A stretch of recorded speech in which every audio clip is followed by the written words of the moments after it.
হচ্ছে আমার আঙ্গুলগুলো ভেঙে দেওয়া হবে। আমরা রাস্তা ছেড়ে দিয়ে পাশে ফুটপাতে বসতে চেয়েছিলাম, কিন্তু ফুটপাতে বসার সাথে সাথে ওনারা আমাদেরকে অতর্কিত আক্রমণ করে।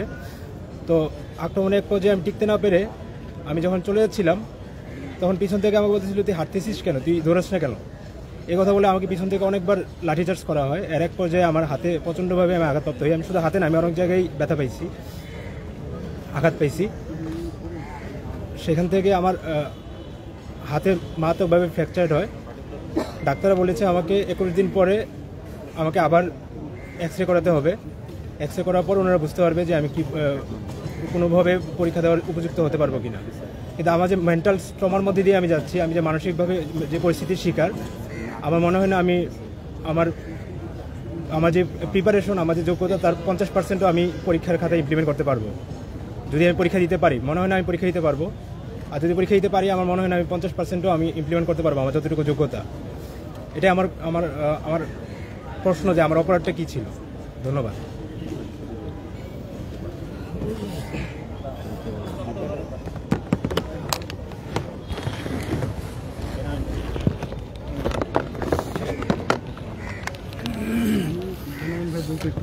ভাই ভাই ফিনিশিং দিবে। দফা করে না বলে টানা বলে যা। উপস্থিত বিসমিল্লাহির রহমানির রহিম। আমি ডাক্তার ইমতিয়াজ আহমেদ সিয়াম। আমি ময়মনসিংহ মেডিকেল থেকে MBBS সম্পন্ন করে এখন 46তম। আমাদের আরেক সহযোদ্ধা, যিনি গত 17 এপ্রিল যৌথ বাহিনী দ্বারা আক্রমণের শিকার হয়ে ওনার দুটো আঙ্গুলের, ডান হাতে দুটো আঙ্গুলের হাড় ভেঙে গেছে। তো এখন আমাদের পিএসসির কাছে আসলে মূল দাবিটা কি, বা পিএসসিকে নিয়ে আমরা কী চাই? আমরা আসলে এখন ওই পরীক্ষা কেন্দ্রিক বা পরীক্ষার ডেটে আমরা এখন আর সীমাবদ্ধ না। আমরা এখন টোটালি পিএসসি রিফর্মে চলে গেছি। মানে আমরা এভাবে যদি রিফর্ম না করে একের পর এক খালি পরীক্ষায় বসতে থাকি, দিন শেষে আমাদের সবাই শূন্য হাতে বাড়ি ফিরবে।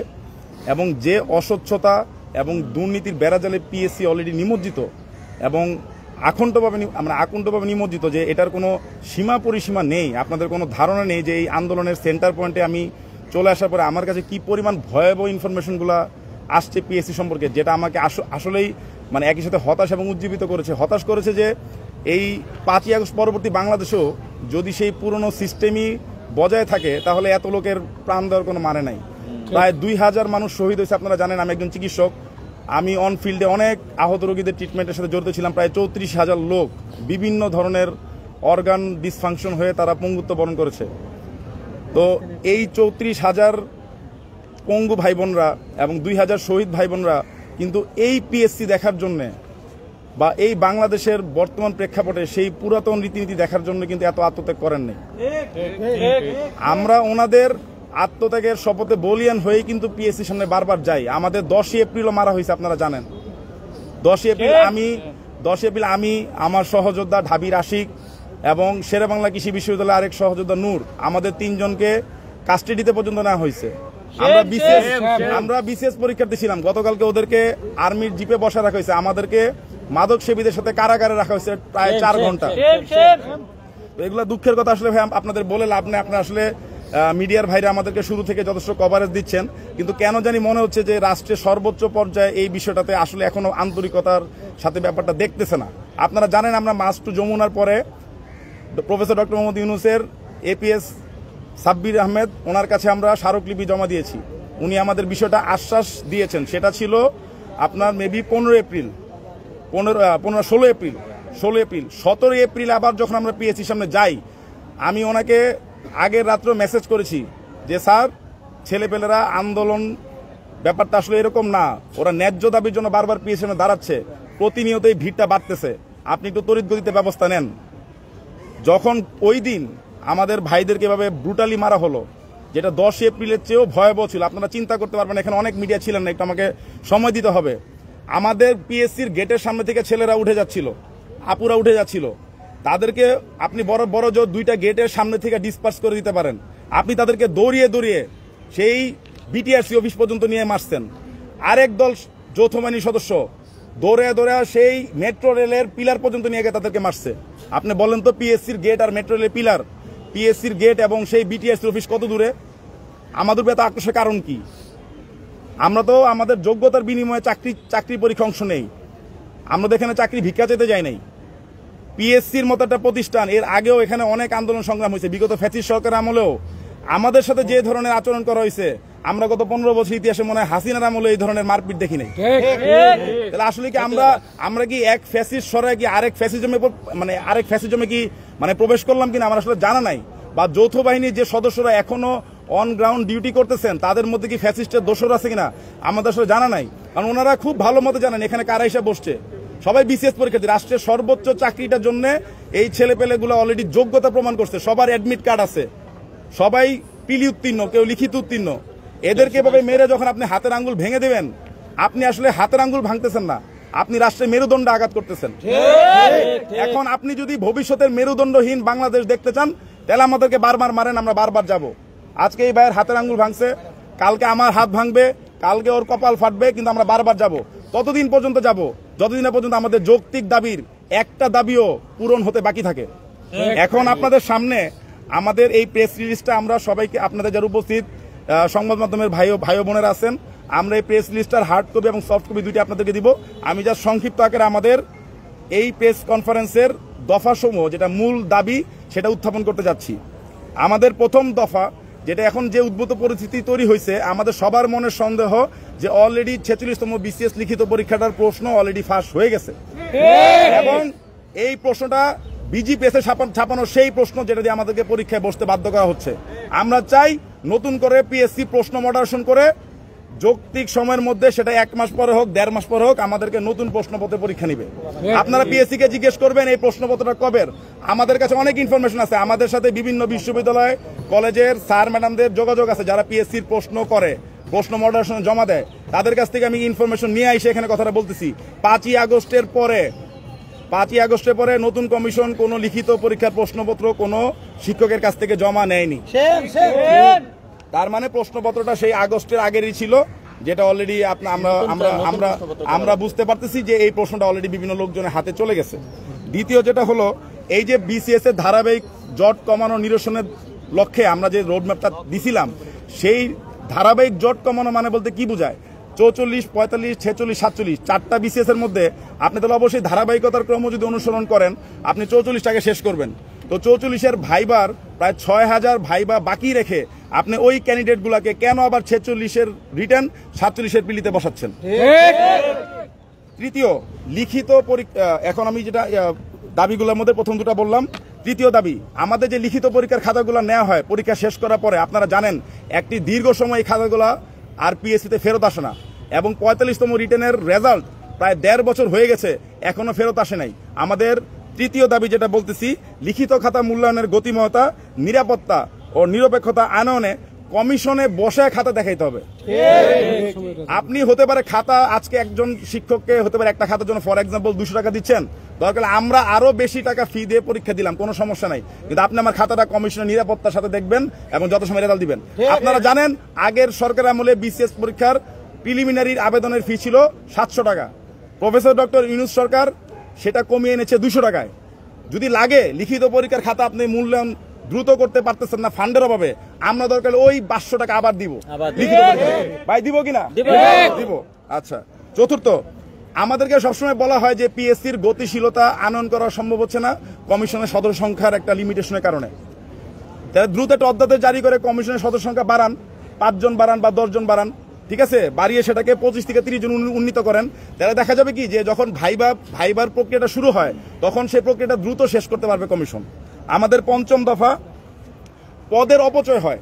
আপনারা জানেন যে 44তম অলরেডি ভাইবা দিচ্ছে, আপনি যদি তাকে 46তম রিটার্নে বসান, ঠিক আছে, বা 47তম পিলিতে বসান, এই লোকটা যখন ক্যাডার হয়ে যাবে 44তমতে, সে তো 46তম একটা রিটার্ন পরীক্ষার্থী হিসাবে ওই সিটটা ব্ল্যাঙ্ক যাবে, 47তম একটা পিলি পরীক্ষার্থী হিসেবে ওই সিটটা ব্ল্যাঙ্ক যাবে। আপনি ধারাবাহিকতা রক্ষার্থে আগের বিসিএসটা আগে শেষ করেন, তাহলে দেখা যাবে কি একই প্রার্থী বারবার একাধিক বিসিএসে বসতেছে না, একই প্রার্থী ডাবল বার ক্যাডার সুপারিশ হচ্ছে না। দেখা যায় যে কিছু কিছু বিসিএস এর রেজাল্ট খুব ক্লোজলি আসা পড়ে, যেমন দেখবেন 44-এর ভাইবার পরে 45-এর ভাই বাবা শুরু হয়ে যাবে। তো দেখা যাবে যে একই প্রার্থী যদি রেজাল্ট 44টা আগে না হয়, তাকে 45টাও দিতে হচ্ছে, এবং দেখা যায় একই প্রার্থী পরপর 2টা বিসিএসে 2টা ভিন্ন ভিন্ন ক্যাডার পদ দখল করতেছে।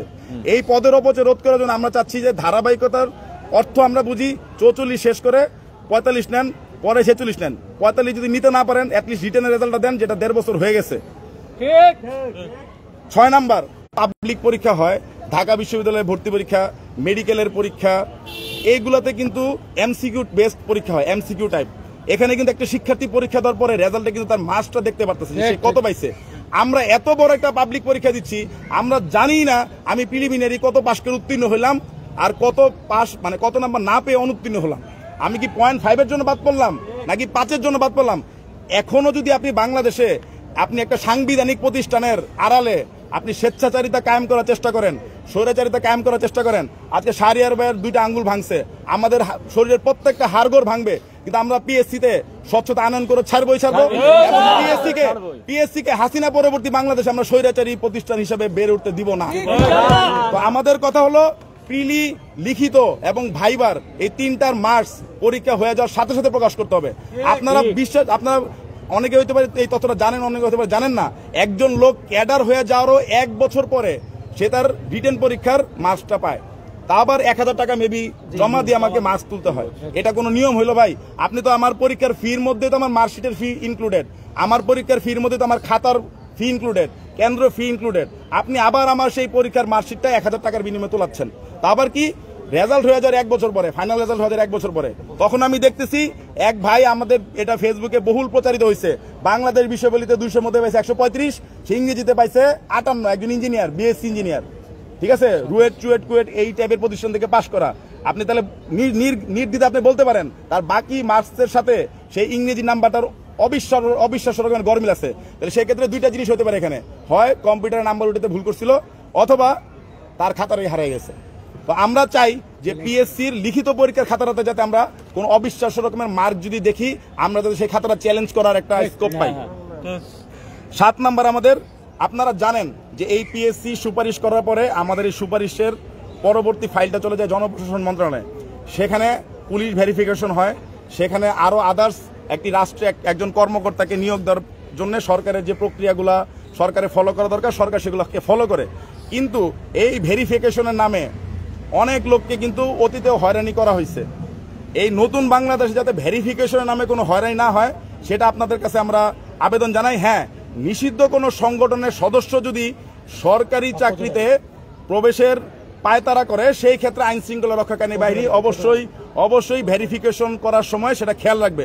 কিন্তু কারো কোনো রাজনৈতিক সংশ্লিষ্টতা নাই, যে ছেলে মেয়েটা সারাদিন লাইব্রেরিতে পড়াশোনা করছে, আসা যাওয়া করছে, তাকে আপনি তার এলাকার একটা জমি জমার মামলায় তার পারিবারিক শত্রুতার কারণে আপনি তার ভেরিফিকেশন আটকে দিলেন, এটা আমরা এই নতুন বাংলাদেশে চাই না।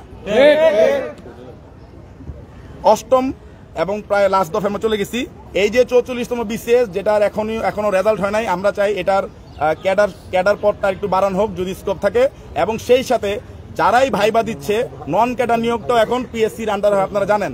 তো যেটা স্নেহ বলল যে আমরা ভাইবা উত্তীর্ণ হওয়ার পরে কেউ খালি হাতে ফেরত আসতে চায় না, ন্যূনতম একটা 10ম গ্রেড, 11তম গ্রেড অথবা 12তম গ্রেড একটা চাকরি নিয়ে ছেলেপেলেরা যাতে ফেরত যাইতে পারে, পিএসসি সে ব্যবস্থা করুক। এবং সবশেষে এই দফার বাইরে একটা কথা, আমাদের উপরে এই 2 দফা ন্যাক্কারজনক হামলা এবং পিএসসির মধ্যে যত ধরনের অরাজকতা বিশৃঙ্খলা চলতেছে, এর মূল কারিগর হলো পিএসসি সচিবালয় এবং সচিবালয়ের প্রধান পিএসসি সচিব, উনি আমাদের উপরে এই ধরনের মানে জঘন্য রকমের হামলা এবং আমাদেরকে ঘিরে যত ধরনের উদ্ভট নোটিশ প্রণয়ন হয়েছে সবকিছুর কারিগর উনি। আমরা এখান থেকে পিএসসি কে আলটিমেটাম দিচ্ছি, 48 ঘন্টার মধ্যে ওই সচিবকে যদি আপনারা অপসারণ না করেন এবং আমাদের দফাসমূহ নিয়ে আমাদের সাথে যদি আলোচনা না বসেন, আমরা 48 ঘন্টা পরে আবার বৃহত্তর আন্দোলনে ডাক দিব এই ঢাবির সেন্ট্রাল লাইব্রেরির সামনে থেকে। আপনাদের সামনে কথা বলবেন আমাদের ভাই, আমার এখানে